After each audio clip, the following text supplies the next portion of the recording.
যদি দুনিয়ার জমিনে কঠিন কোন রোগে বিমারি অসুস্থ থাকে, আমার আল্লাহ পাক রব্বুল আলামিন ওই বান্দাকে ওই কঠিন বিমারি থেকে উদ্ধার করে দিবে। জবান খুলে বলেন সুবহানাল্লাহ। ঝাউগড়া কেন্দ্রীয় ঈদগাহ ময়দানে আগন্তুক আমার ভাইয়েরা, বাবারা, বন্ধুরা, পর্দার অন্তরালের মা বোনেরা, আমার আল্লাহ পাক রব্বুল আলামিন 5 নাম্বার কোরআন তেলাওয়াতকারী বান্দাদেরকে নিয়ামত প্রদান করবেন। ইয়া রাসূলুল্লাহ, ওগো মায়ার নবী, কেমন নিয়ামত প্রদান করবে আপনার কাছে জানতে চাই। নবী আমার বলে, আল্লাহর কোরআন যারা তেলাওয়াত করবে তাদেরকে 5 নাম্বার নিয়ামত দেওয়া হবে। ইন্তেকাল করার সময় তারা ঈমানের সাথে ইন্তেকাল করবে, ঈমানের সাথে ইন্তেকাল করবে, ঈমানের সাথে ইন্তেকাল করবে। হে জাউগড়ার বাবারা, জামালপুরের বাবারা, মেলামদহের বাবারা, আপনারা মনোযোগের সাথে আমার এই কথাটার একটু উত্তর দিবেন। আপনারা সবাই ঈমান নিয়ে মরতে চান কি চান না? অনেক মানুষ দেখবেন এলাকায় ইন্তেকাল করার সময় জিহ্বার মধ্যে কামড় দিয়ে মারা যায়। অনেক মানুষকে দেখবেন চোখ উল্টে দেয় মারা যাওয়ার সময়। অনেক মানুষের দেখবেন নাক আর মুখে দিয়ে রক্ত বের হয়। অনেক মানুষকে দেখবেন দুনিয়ার জমিনে ইন্তেকাল করার সময় বিছানার মধ্যে প্রস্রাব পায়খানা করে দেয়। হযরতে আব্দুল্লাহ ইবনে আব্বাস রাদিয়াল্লাহু তাআলা আনহু হাবিবে কিবরিয়ার জবান মুবারকের কথা বর্ণনা করে বলেন, আমি আমার রাসূলকে প্রশ্ন করেছি, ওগো মায়ার নবী, মানুষ কেন ইন্তেকাল করার সময় এমন কঠিন পরিস্থিতি তৈরি হয়, চোখগুলা উল্টায়া দেয়, জিহ্বার মধ্যে কামড় দেয়, নাকে মুখে দিয়ে রক্ত বের হয়, আবার প্রস্রাব পায়খানা করে দেয়, আপনার কাছে জানতে চাই। নবীজি বলেন, শোনো, একটা মানুষ যখন দুনিয়ার জমিন থেকে সাকারাতের বিছানার মধ্যে শুয়ে যায়, সাকারাতের বিছানা মানে হলো মৃত্যুর যন্ত্রণার মধ্যে ছটফট করতে করতে শুয়ে যায়। রাসূল সাল্লাল্লাহু আলাইহি ওয়াসাল্লাম নবী বলেন, ওই সময় তার সামনে যখন আজরাইল নামক ভয়ঙ্কর ফেরেশতা হাজির হয়ে যায়, ওই আজরাইলের ভয়ঙ্কর চেহারা দেখে বান্দা সহ্য করতে পারে না। আজরাইল যখন তার রূহটা নেওয়ার জন্য তার বুকের মধ্যে মুখের মধ্যে হাত দেয়, বান্দা কথা বলার চেষ্টা করে, আজরাইল এখন না, আমি প্রস্তুত না মরণের জন্য। আর ওই সময়ে বান্দা কথা বলতে পারে না, তার দুই চোয়ালের মাঝখানে মানে দাঁতগুলার মাঝখানে তার জিহ্বাটা কামড় পড়ে আটকা পড়ে যায়। ও মায়ার নবী, আপনার কাছে জানতে চাই, তাহলে জিহ্বা আটকা পড়ে যায়, জিহ্বায় কামড় পড়ে যায়, বুঝতে পারলাম। তাহলে চোখ কেন উল্টে দেয়? আপনি রাসূল সাল্লাল্লাহু আলাইহি ওয়াসাল্লাম নবী বলে দেন, নবীজি বলছেন, এই চোখগুলা উল্টে দেয় যখন জিহ্বা দ্বারা কথা বলতে পারে না, তখন চোখ দ্বারা ইশারা দিয়ে বোঝানোর চেষ্টা করে আমার রূহ কবজ করো না। তখন বান্দার চোখটা উল্টে যায়, বান্দার চোখ দ্বারা ইশারা দিয়ে কোনো কিছু বুঝাইতে পারে না। ও মায়ার নবী, আপনার কাছে জানতে চাই, মানুষ কেন বিছানার মধ্যে প্রস্রাব পায়খানা করে দেয়? বলে আজরাইলের ভয়ঙ্কর চেহারা দেখে ওই বান্দার রক্তের শিরা উপশিরাগুলো বন্ধ হয়ে যায়, বান্দা কোনো রক্ত চলাচল করতে পারে না। ওই সময় বান্দার দেহের মধ্য থেকে উত্তাপের কারণে বান্দার প্রস্রাব পায়খানা আজরাইলের ভয়ঙ্কর চেহারা দেখার কারণে হয়ে যায়। মায়ার রাসূল সাল্লাল্লাহু আলাইহি ওয়াসাল্লাম নবীজি আপনার কাছে জানতে চাই, তাহলে মানুষের নাকে মুখে দিয়ে কেন রক্ত বের হয়? আপনি রাসূল বলে দেন, বলে রক্তর শিরা উপশিরা যখন বন্ধ হয়ে যায়, রক্ত চলাচল করতে পারে না, তখন রক্তগুলা ওই সময় বান্দার নাক আর মুখ দ্বারা বের হয়। ও মায়ার নবী, আপনি বলেন না এই মরণটা কি ভালো মরণ? নবী বলেন, না না না, এটা কোনো ইমানদারের মরণ হইতে পারে না। ইমানদার এমন কষ্ট পায় মারা যাবে না। ইমানদার যখন মারা যাবে, ছোট বাচ্চার মাথার মধ্যে হাত তুলে দিলে ছোট বাচ্চা যেমন ঘুমায়া যায়, ইমানদার মারা যাবে কথা সত্য, তার রূহ কবজ করার খবর তার কাছে থাকবে না।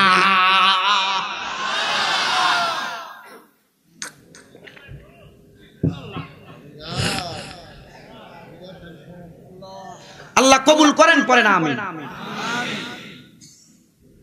মরণের চিঠি যখন আসবে আমার, কালিমার তালকিন দিও বারে বার।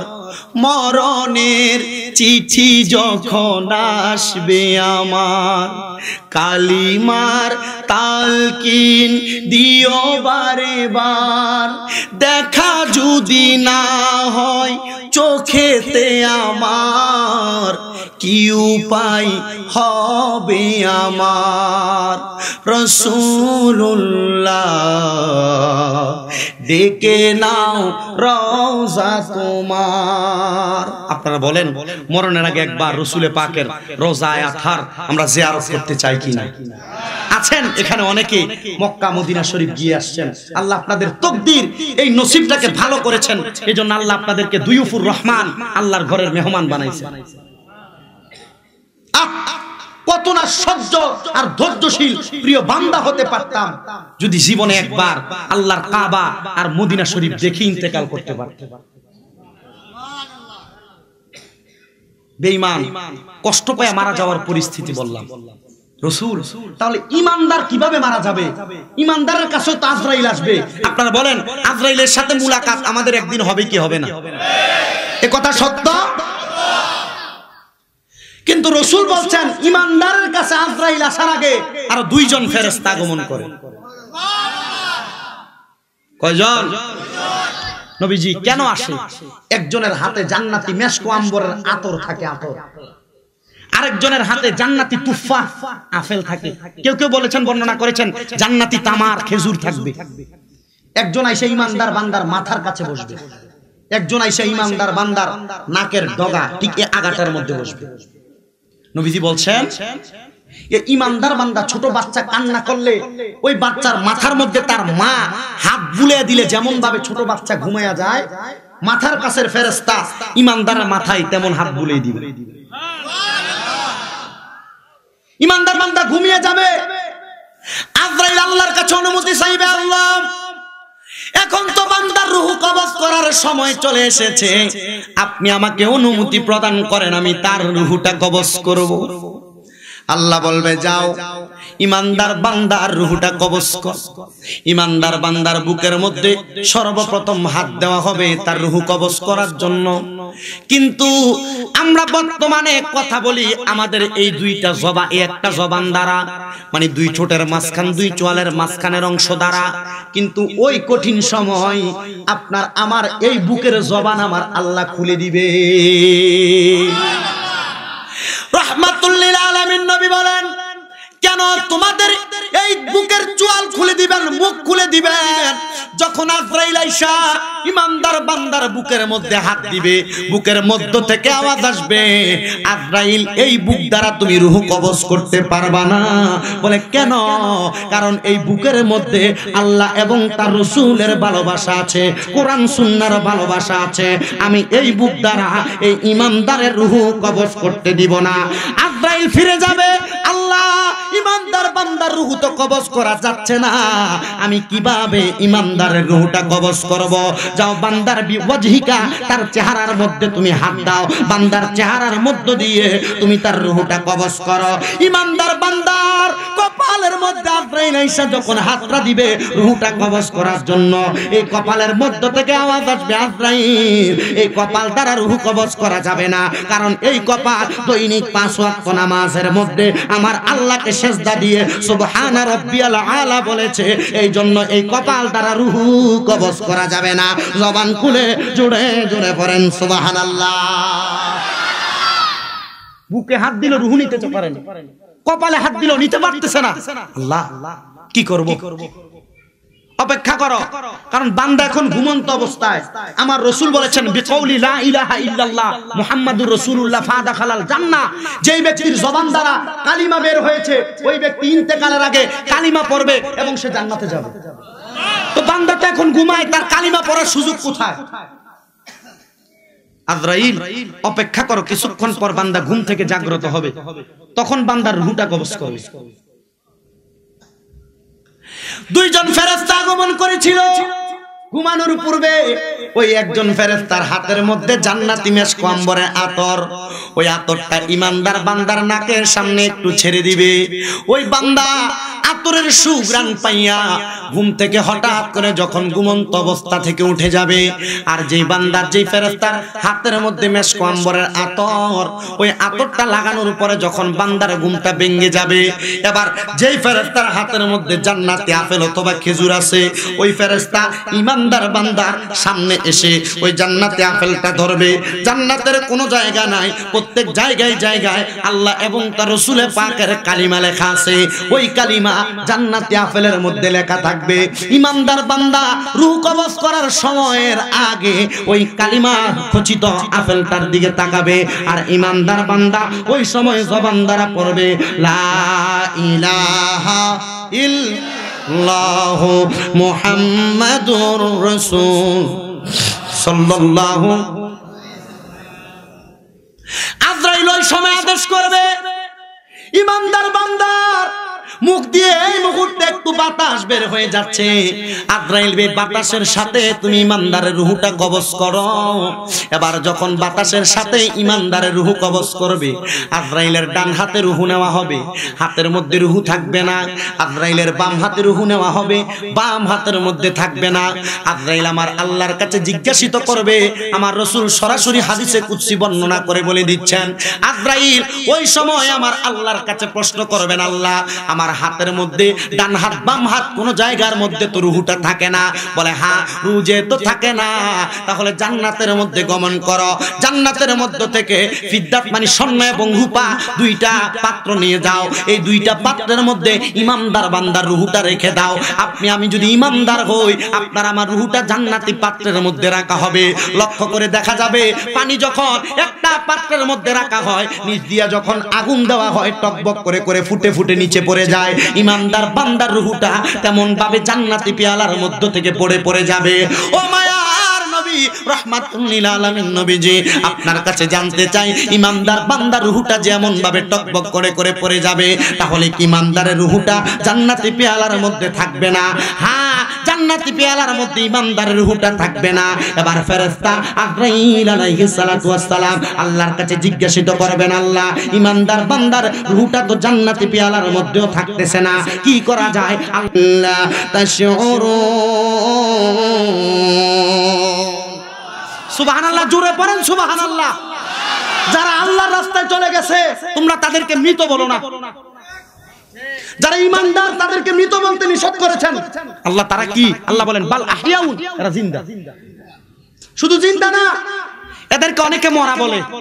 ওয়ালাকিন লা তাশউরুন, যারা মরা বলে এরা নির্বোধ, এরা বোঝে না। আপনারা বলেন আল্লাহর প্রিয় বান্দা যারা, ঈমানদার বান্দা যারা, ওই বান্দাগুলা তাদের কবরের মধ্যে জিন্দা না মরা?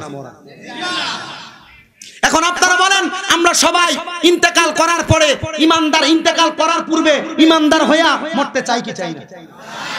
অবশ্যই চাই। এজন্য কিছুদিন পর পর খবর পাবেন অনেক মানুষকে ইন্তেকাল করার পর কবর খোঁড়ার পর বা মাটি কাটতেছে, কবর খোঁড়ার পর কাফনের লাশ, কাপড় সহ আস্ত লাশ পাওয়া গেছে। পান না এমন খবর? অনেক পাওয়া যায়। এরা প্রিয় বান্দা, আল্লাহর খাস বান্দা। আমাদের কুমিল্লায় ক্যান্টনমেন্টের পাশে সাহেবের বাজার, ওইখানে আব্দুল করিম মুন্সি নামক এক আল্লাহর বান্দাকে পাওয়া গেছে, মসজিদে মুয়াজ্জিনি করতেন। কেমন ইমানদার বান্দা ছিলেন, ইন্তেকাল করার 10 মাস 17 দিন পরে যেমন ঠিক এমনই পাওয়া গেছে। আপনারা বলেন আমরা সবাই সেই ইমানদার বান্দা হওয়ার দরকার আছে কিনা? আছে। তাহলে ওই ইমানদার হয়ে মারা যাইতে পারবেন, কালিমা পরে মারা যাবেন, রূহ আপনাকে ফিরিয়ে দেওয়া হবে। আজরাইল আসবে আপনার বাড়িতে, কিন্তু বাড়িতে এসে দেখবে আজরাইল আপনার রূহ, আপনার দেহ বাড়িতে নাই, আপনার দেহ আপনাদের এলাকার গোরস্থানে পড়ে আছে।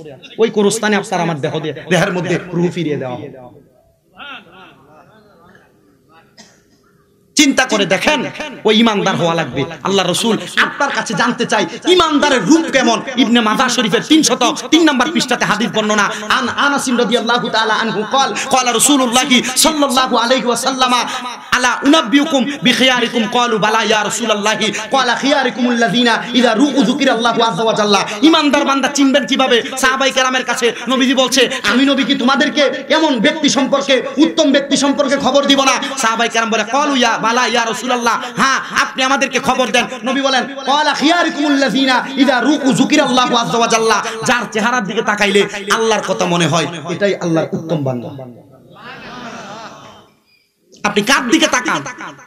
এই উত্তম বান্দা হওয়ার জন্য বেশি টাকার মালিক হওয়া লাগবে না। কিন্তু আপনার এলাকার কৃষক যারা, রিকশার ড্রাইভার যারা, টমটম চালায় যারা, এরা চাইলে দিন মজুরও আল্লাহর প্রিয় বান্দা, ইমানদার বান্দা হতে পারে। আপনারা বলেন পারে কি পারে না? ইমানদার বান্দার কয়েকটা খাসলত আছে, ওই খাসলত গুলো ইনশাআল্লাহ আমরা জানার চেষ্টা করব। আল্লাহ আমাদেরকে বুঝার তৌফিক দান করুন। আপনাদের কোনো কষ্ট হচ্ছে? আলোচনার ধারাবাহিকতা চলবে ইনশাআল্লাহ। ইনশাআল্লাহ আল্লাহ কবুল করেন, পরে না আমিন। আমি তো জানি অনেক ফেসবুক মুফতি সাহেবরা এখানে বসে রয়েছে, আমি খবর পাইছি, কিন্তু চিন্তা করেন না, আপনারা যেটা ভয় পাইতেছেন আমি ওই নামের মাঝি না, আমি স্পিরিট বোট চালাই না মাঝি, আমি নৌকার নাও দিয়া ভাই না, আমি স্পিরিট বোট ডাইরেক্ট ইঞ্জিনেরটা চালাই। বুঝতে পারছেন? তবে আমাদের যারা ওলামায়ে কেরাম আমরা রাস্তায় চলাফেরা করি, ওয়াজের ময়দানে কথা বলি, যেখানে বিভ্রান্তি হয় আমরা সেখানে বিভ্রান্তি ছড়াই না। কেন জানেন? কারণ আমি সহজ কথায় আমার আলোচনা ধারাবাহিকতা রক্ষা করার আগে ভেঙে নেই কথা। আমাকে স্টেজে আসার আগে কয়েকজনই বলেছেন, এখানে আসার আগে ফোন করে অনেকজন বলছেন, হুজুর আপনি এখানে গেলে তরিকাপন্থী ওয়াজ করবেন। এই ফিলিস্তিনে মুসলমান যে মারতেছে, কোনটা তরিকাপন্থী আর কোনটা তরিকাপন্থী ছাড়া দেখে মারতেছে না সমানে মারতেছে।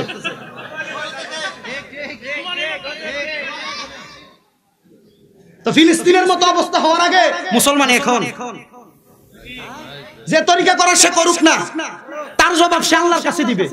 কামা তাদিনু তুদান, যেমন কর্ম তেমন ফল। তবে হ্যাঁ, এগুলা নিয়ে ঝগড়া বিবাদ করা যাবে না। ঝগড়া বিবাদ করবেন? আমাকে একজন কল করাতে আমি বলছি, ভাইজান আপনি আমাকে কি বলতে কল দিছেন? আপনার আমার হোয়াটসঅ্যাপে ছবি দেখা আমি টের পাইছি আপনার কথা বলার ধরন কি হবে। শুনেন, আমাকে এই সমস্ত সাবধানতা নিয়েন না, কারণ আমি প্রত্যেকদিন ওয়াজ করি, আপনি কয়দিন করেন? ভাইজান আমরা মোটামুটি করি। মোটামুটি করেন, আপনি কিছু বুঝেন। আর আমি আমার ওয়াজ করি ক্লাস 10 পাস করার পরে। আমি ওয়াজ করি না, আমার দিয়ে মানুষ করায়। বুঝতে পারছেন? আমি ক্লাস 10 এ পরীক্ষা দাখিল পরীক্ষা দেওয়ার পরে আমার মাঠে নামাই দিয়েছে আমার এলাকার মানুষ, আমার নিয়ে বসাই ওয়াজ করার জন্য। আমরা মাহফিলের একটা পজিশন বুঝি, কোথায় কি কথা বলা লাগবে। পর্দার আড়ালে অনেক মা বোন আছে, তাদের উদ্দেশ্য কিছু কথা বলা লাগবে। তবে হ্যাঁ, একটা কথা মনে রাখবেন, কেউ তরিকা করে কেউ করে না, কেউ এই পথে আছে কেউ ওই পথে নাই। একটা কথা মনে রাখবে, সর্বশেষ একটা পরিচয় আছে, আমরা মুসলমান। কথা বলেন না কেন? এই তরিকা আর এটা নিয়ে ওইটা নিয়ে মারামারি করবেন, কবরে গেলে ফিরে যারা মারামারি করবে এরাই খাইবো, যারা মারামারি করবে এরা খাইবো। আর আপনারা যারা সাধারণ মানুষ বুঝেন না কিছু, কি এটা কি ওইটা, আপনারা বাইসা যাবেন। এজন্য আপনারা কোনো চিন্তা করেন না। এক লোক আমাকে ঘরের মধ্যে প্রশ্ন করছে, হুজুর আপনি এক হুজুর, আরেকজন আরেক হুজুর, দুই হুজুর দুই কথা বলে, আমরা বাঁচবো কিভাবে? হুজুর এই হুজুর যেটা বলে তারটারও দলিল আছে, ওই হুজুর যেটা বলে তারটারও দলিল আছে। হুজুর এখন দুইটার মাঝে একটা ফিতনা তৈরি হয় না?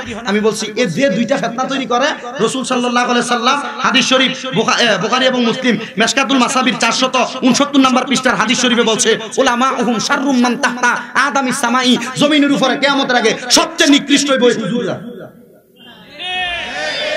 কেন? তাখরুজুল ফিতনা দিয়ে এদের মধ্যে থেকে ফিতনা তৈরি হইব, ওয়াফিহিম তাউদু, আবার এদের মধ্যে কেউ এসে ফিতনা ছুটাবে। এই দুইটার ফাটা ফুটার ঘষাঘষি মাঝখান দিয়ে মরিচের জ্বালা হবে।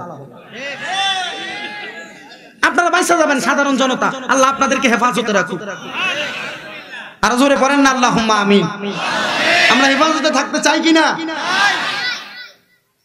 এই জন্য অন্য কোনো দিকে যাবার দরকার নাই। আমি আমার রাস্তায় ওয়াজ করি, যে ওয়াজটা করতেছি কাজে লাগবে না ইনশাআল্লাহ।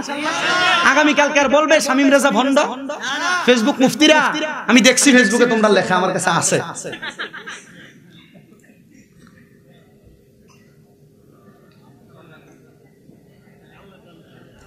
আল্লাহ আমাদের সবাইকে যেন কবুল করে। আমি ওয়াজ শুরু করি নাই, এটা মাত্র ধারাবাহিকতা। আপনারা আমি আশা রাখি বসবেন। তাহলে ইমানদার বান্দার রুহু নেওয়ার পরে আবার রুহু দেওয়া হবে। আমরা রুহু ফিরে পেতে চাই কি চাই না? হ্যাঁ, ফিরে পেতে চাই আল্লাহর প্রিয় বান্দা হিসাবে। আল্লাহ যেন আমাদেরকে আল্লাহর প্রিয় বান্দা হিসাবে কবুল করে, পড়েন আমিন। ওই ইমানদারের মতো মারা যাইবেন, আল্লাহর কোরআন যারা বেশি বেশি তেলাওয়াত করবে ইমানদারের মতো মারা যাবে। ওই বান্দাটা হলো 5 নাম্বার নিয়ামত। এবার আসেন 10টা নিয়ামতের কথা আমি আপনাদের কাছে বলেছি। 6 নাম্বার নিয়ামত, যেই ব্যক্তি আল্লাহর কোরআন বেশি বেশি তেলাওয়াত করবে ওই ব্যক্তি ইন্তেকাল করার পরে দুনিয়ার মানুষ দেখবে তার কবর 3.5 হাত মাটি গর্ত করে দেওয়া হয়েছে, কিন্তু রাসূল বলছেন না না না, মানুষ সাধারণ মানুষ দেখতে পাবে তার কবরে 3.5 হাত মাটির গড়ে সাদা কাপড় পরে তার কবরে শোয়া দেওয়া হচ্ছে।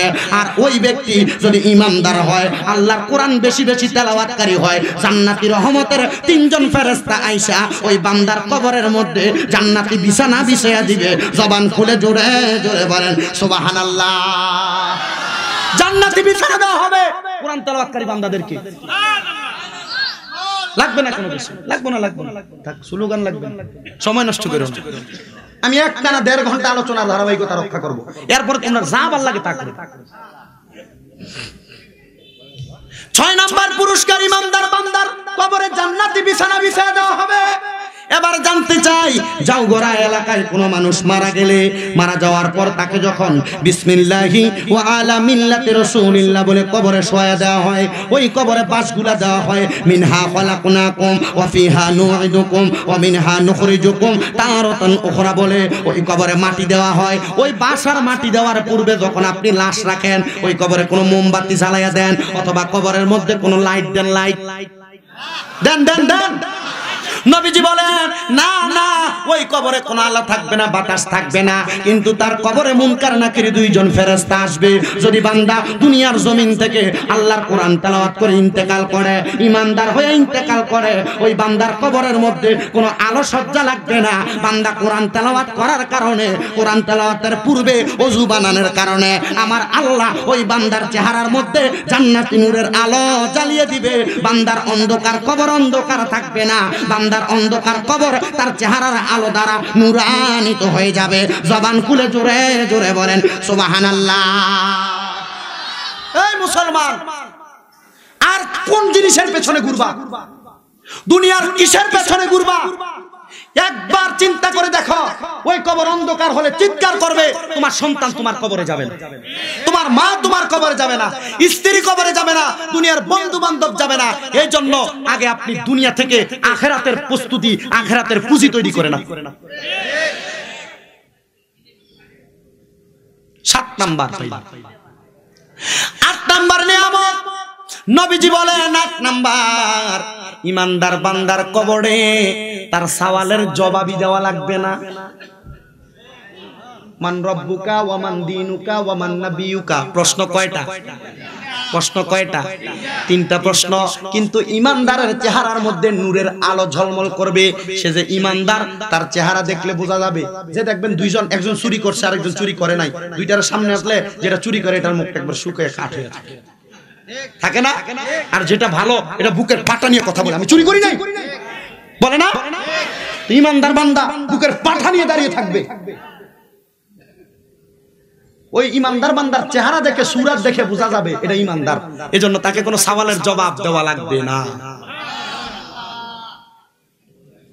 9 নাম্বার নিয়ামত, আল্লাহর কোরআন বেশি বেশি তেলাওয়াতকারী বান্দা ফুলসেরাতের পাটটা বিজলির মতো পেরা হয়ে যাবে। আকাশে বিদ্যুৎ চমকাইলে যেমন ভাবে হঠাৎ করে চিরিক মেরে চলে যায়, ইমানদার বান্দা বিসমিল্লাহির রহমানির রহিম বলে ফুলসেরাতের মধ্যে কদম রাখবে। আর ইমানদার বান্দা চোখ খুলে দেখবে ফুলসেরাতের ওই পার থেকে এই পার চলে আসছে। মায়ার নবীজি 10 নাম্বার পুরস্কারটাকে নবীজি বলেন, ফুলসেরাত পার হওয়ার পরে ইমানদার বান্দাকে বলা হবে ফাদাখালাল জান্নাতা, বান্দা জান্নাতে প্রবেশ করো। বেহিসাব জান্নাতি ইমানদার বান্দাকে করে দেয়া হবে। তাহলে চিন্তা করে দেখেন, আল্লাহর কোরআন তেলাওয়াত করলে দুনিয়া এবং আখিরাতে আমাদের যে 10টা নিয়ামত দেওয়া হবে, আপনারা বলেন আল্লাহ পাকের ওই নিয়ামতগুলো পাওয়ার জন্য আমরা সবাই আল্লাহর কোরআন তেলাওয়াত করার দরকার আছে না নাই? অনেকের মনে প্রশ্ন, হুজুর আমরা তো কোরআন তেলাওয়াত করতে পারি না। অনেক মুরব্বীদেরকে দেখা যায় রমজান মাস আসলে মসজিদের কর্নারে বসে বসে কান্নাকাটি করে। আমি আমার জীবনে আমার অনেক মুসল্লিদেরকে প্রশ্ন করেছি, ও মুরব্বী বাবা আপনি কেন কান্না করেন? কান্না করার কারণ জানতে চাই। মুরব্বী বলেছে, আব্বুজি শুনেন শুনেন, আমি কান্না করার কারণ হলো একটা, আমার চোখের সামনে কত মানুষ কোরআন তেলাওয়াত করে। রমজানে ছোট একটা নেক আমল করলে 70 গুণ তাকে সওয়াব দেওয়া হয়। আমি যদি আল্লাহর কোরআনুল কারীমের প্রথম থেকে শেষ পর্যন্ত 1 খতম কোরআন তেলাওয়াত করতে পারতাম, আমার আমলনামার মধ্যে 70টা খতমের সওয়াব লিপিবদ্ধ করা হইতো। আমি কোরআন তেলাওয়াত করতে পারি না, আমাকে কি আমার আল্লাহ পাক রব্বুল আলামিন ওই নিয়ামতগুলা থেকে বঞ্চিত করবে? রাসূল সাল্লাল্লাহু আলাইহি ওয়াসাল্লাম নবী বলেন, দুনিয়ার জমিনে যারা কোরআন তেলাওয়াত করতে পারে না, যখন এই বাণী তাদের কানের মধ্যে পৌঁছায় চাইলো তারা যদি আল্লাহর কোরআন তেলাওয়াত বেশি বেশি করে আল্লাহর কোরআন তেলাওয়াত শিক্ষা গ্রহণ করার চেষ্টা করে, ওই বান্দা যতদিন শিক্ষা গ্রহণ করতে পারে নাই ততদিন যদি আল্লাহর কোরআনের দিকে তাকায়া তাকায়া চোখের পানি ফালায়া ফালায়া কান্না করতে পারে, তাকায়া থাকলে ওই বান্দার আমল নামায় তেলাওয়াতকারী যে সওয়াব পাবে, তাকায়া থাকলে তার আমল নামার মধ্যে সেই সওয়াব দেওয়া হবে। জবান খুলে বলেন সুবহানাল্লাহ। এ যাও গড়ার বাবাজিরা, অনেকে আছেন আল্লাহর কোরআন পড়তে পারেন না, সুযোগ হইলে আল্লাহর ঘরে মসজিদের মধ্যে যাইয়া আল্লাহর কোরআনটাকে ধরে আল্লাহর কোরআন খুলে তাকায়া তাকায়া কান্না করবেন। শুনেন, আমি আপনাদেরকে দামেস্কের আল্লাহ পাক রব্বুল আলামিনের একজন প্রিয় খাস বান্দার কথা বললে আপনারা বুঝতে পারবেন। ওই বান্দা দুনিয়ার জমিনের মধ্যে অন্য কোনো কাজ করতেন না, শুধু মূর্খ মানুষ, বন জঙ্গলে কাঠ কাইটা কাইটা সংসার চালাইতেন। আল্লাহর বান্দা জঙ্গলে কাঠ কেটে বাড়ির মধ্যে যখন আসতেন, এই বান্দাটা বাড়ির মধ্যে আইসা আল্লাহ পাক রব্বুল আলামিনের কোরআন শরীফের দিকে তাকিয়ে থাকতেন। হঠাৎ করে ওই বান্দা ইন্তেকাল করার পরে ওই বান্দার এলাকার মধ্যে বড় একজন আল্লাহ পাক রব্বুল আলামিনের খাস বান্দা ছিলেন, আল্লাহ পাকের বন্ধু ছিলেন, জিনার ক্ষমতা ছিল কবরের পাশে দিয়ে যাওয়ার সময় কবরবাসীর অবস্থা সম্পর্ক অবলোকন করতে পারতেন। ওই আল্লাহর বান্দা ওই কবরের সামনে দিয়ে যাওয়ার সময় হঠাৎ করে কান্না করে করে এলাকার মানুষকে প্রশ্ন করতেছে, হে এলাকার মানুষ, তোমরা বলো এই যে কবরটা দেখা যায় এটা কার কবর? বলে আমরা কেউ বলতে পারবো না। হঠাৎ করে একজন বলতেছে এটা অন্য কোনো বান্দার কবর না, এটা একজন আমাদের এলাকার কাঠুরিয়া ব্যক্তির কবর। বলে ওই ব্যক্তির বাড়ি কোথায়, তোমরা কি সন্ধান দিতে পারবা? বলে দামেস্কের পশ্চিম অঞ্চলে ওই আল্লাহর বান্দার বাড়ি। আল্লাহর বান্দার বাড়ি যদি দামেস্কের পশ্চিম অঞ্চলে হয়, আল্লাহ পাকের ওই বন্ধুটা হাঁটতে হাঁটতে আল্লাহ পাকের বন্ধু বান্দার বাড়ির সামনে যায় ডাক দিয়া বলতেছে, আসসালামু আলাইকুম ওয়া রাহমাতুল্লাহ, আসসালামু আলাইকুম ওয়া রাহমাতুল্লাহ, আসসালামু আলাইকুম ওয়া রাহমাতুল্লাহ বলে একবার না, দুইবার না, তিনবার সালাম দিলেন। ঘরের মধ্য থেকে কোনো জবাব আসতেছে না। এমন টাইমে তিনবার সালাম দেওয়ার পর আল্লাহর উনি আর ঘরে ঢুকে না, মানুষ আছে কি নাই আল্লাহর উনি আর চেক করতেছে না, উনি ফিরে চলে আসতেছেন। এমন টাইমে ঘরের মধ্য থেকে জবাব দিতেছে, ওয়া আলাইকুমুস সালাম ওয়া রাহমাতুল্লাহি ওয়া বারাকাতুহু। আর যিনি উত্তর দিবেন তিনি কোনো পুরুষ মানুষ, একজন মহিলা। জবান খুলে জোরে জোরে পড়েন আল্লাহু আকবার। আর আমরা তো কারো ঘরের দরজার সামনে গেলে সালাম দিব দূরের কথা, ঠাস করে ঢুকে যাই। হুজুর মিশকাতুল মাসাবির বাবু সালামতদের ভিতরে এভাবে বলা আছে, কারো ঘরের দরজায় গিয়ে মিনিমাম 3 বার সালাম দিবা, জবাব না দিলে, অনুমতি না পাইলে ঘরে ঢুকবা না, বের হয়ে চলে আসবে। এমনকি নিজের মা বাবার ঘরেও না, নিজের মা বাবার অনুমতি নিয়ে যাওয়া লাগে। ভাইয়ের ঘরে জিনা অনুমতি নিয়ে প্রবেশ করা লাগবে।